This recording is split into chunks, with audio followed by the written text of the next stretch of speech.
আসসালামু আলাইকুম বন্ধুরা। রৌদ্রময় বালুচর গল্পের পাঠ ১৯। গল্পটি ভালো লাগলে অবশ্যই চ্যানেলটি সাবস্ক্রাইব করে দিবেন। তো চলুন বেশি কথা না বলে গল্প শুরু করা যাক।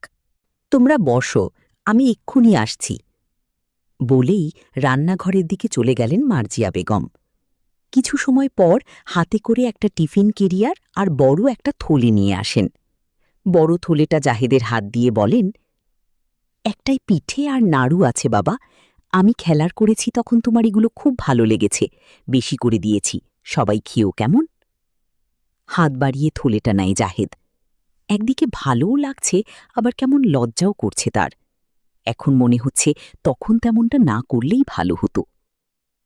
মার্জিয়া বেগম টিফিন কেরিয়ারটা জিনিয়াকে দিয়ে বলেন, এটাতে তোমার বড় ভাইয়ার জন্য খাবার আছে, নিয়ে যাও, সে তো আর আসনি, তাই অল্প কিছু খাবার দিয়েছি। মায়ের এমন আদিক্ষেতা করতে দেখে মুখ বাঁকায় যারা। ওই শয়তান লোকটাকে কেন খাবার দিতে হবে তার মায়ের? ওই লোকটা যে তার মেয়েকে নির্লজ্জ বলছে সে কি তা জানে? জানলে হয়তো কখনোই এমন সুন্দর করে খাবার দিত না। জিনিয়া টিফিন কেরিয়ারটা নিয়ে বলে, ধন্যবাদ আন্টি, এখন তাহলে আমরা আসি। আন্টিকে ধন্যবাদ দিচ্ছ বোকামি? আমি কিন্তু খুব রাগ করছি তোমার উপর। রাগি রাগি ভাব নিয়ে কথাটা বললেও আবার হেসে ওঠেন মার্জিয়া বেগম। জিনিয়াও মিষ্টি একটা হাসি দিয়ে বলে, আচ্ছা, আর ধন্যবাদ দিব না আন্টি, এখন যাই। যারা তোমারা তিনজন কিন্তু মাঝে মাঝে আমাদের সাথে দেখা করতে আসবে, কেমন? জিনিয়া ওদের তিনজনকে শুধু যাওয়ার কথা বলায় মুখ ফুলিয়ে জোহান বলে, আমাকে কেউ যাওয়ার কথা বলল না। জোহান অভিমান করছে বুঝতে পেরে জিনিয়া জোহানের গাল টেনে বলে, ওরে আমার হিরো, তুমি রাগ করেছ? তুমিও যাবে তোমার আপুদের সঙ্গে, ঠিক আছে? জিনিয়া তাকে হিরো বলায় না পারে একটা লুঙ্গি ডান্স দিতে। কি যে খুশি হয়েছে সে, তা ওর চোখ মুখ দেখেই বোঝা যাচ্ছে। খুশিতে আত্মহারা হয়ে জিনিয়া কোমর জড়িয়ে ধরে জোহান বলে, হিরো এখন নিশ্চয়ই যাবে কৌটি গার্লের সাথে দেখা করতে। হিরো না ছাই, একেবারে ভিলেন হয়ে আমাদের মাঝে ঢুকে পড়েছে এই ব্যাটারি। আমি আজ পর্যন্ত ছুঁয়ে দেখলাম না, আর এসে জড়িয়ে ধরছে তার চাঁদ সুন্দরী কি।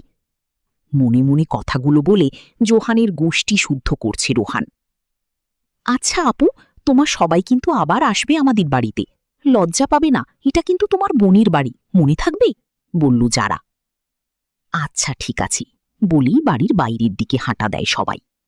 যারা মিম আর ফিহা তাদের গেট পর্যন্ত এগিয়ে দিতে আসে। যাওয়ার আগে জাহিদ সুযোগ বুঝে ফিহার কানে কানে বলে, আসছি, আর ধন্যবাদ আমাকে লজ্জায় পড়ার হাত থেকে বাঁচানোর জন্য, কটকটি। ফিহা কিছু বলে না, শুধু মাথা নিচু করে দাঁড়িয়ে আছে মিমদের সাথে।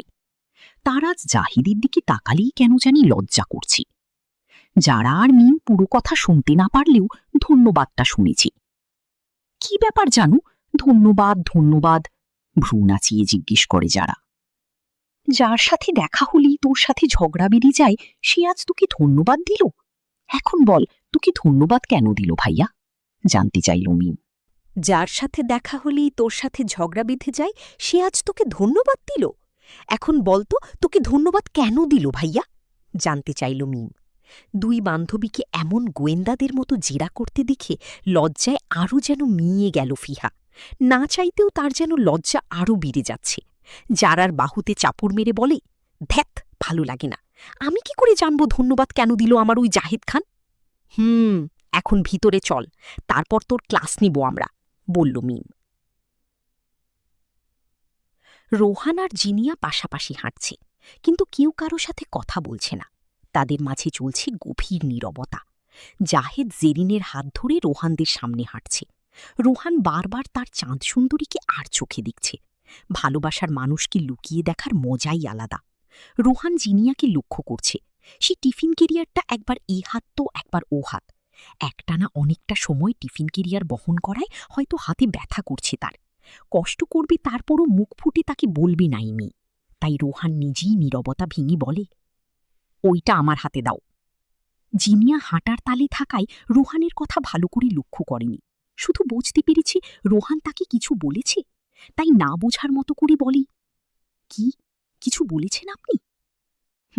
বলছি ওই টিফিন কেরিয়ারটা আমার হাতে দাও। না থাক, আমি পারব নিতে।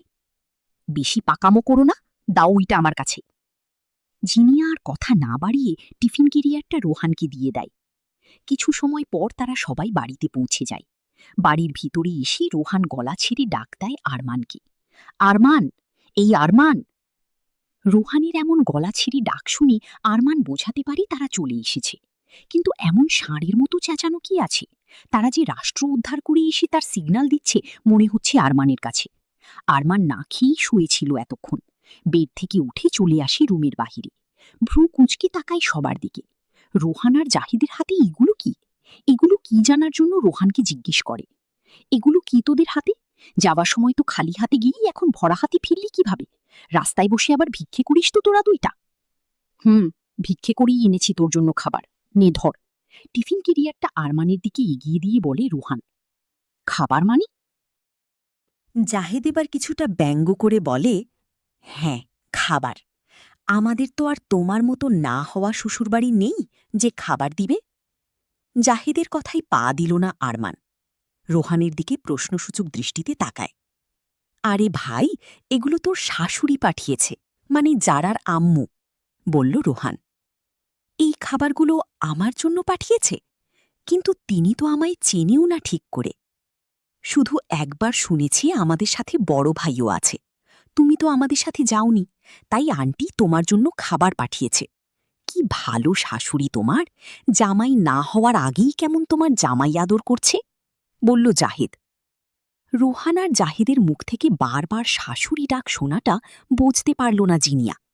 এগুলো তো জারার আম্মু পাঠিয়েছে, তাহলে ওরা শাশুড়ি বলছে কেন? মাথায় কিছু ঢুকছে না তার। বিষয়টা খোলাসা করে জানার জন্য জেরিনকে রুমে পাঠিয়ে দেয় জিনিয়া। রাতে অনেক হয়েছে, তাই যেন গিয়ে ঘুমিয়ে পড়ে। আচ্ছা, তোমার বারবার শাশুড়ি বলছো কেন? এগুলো তো জারার আম্মু পাঠিয়েছে।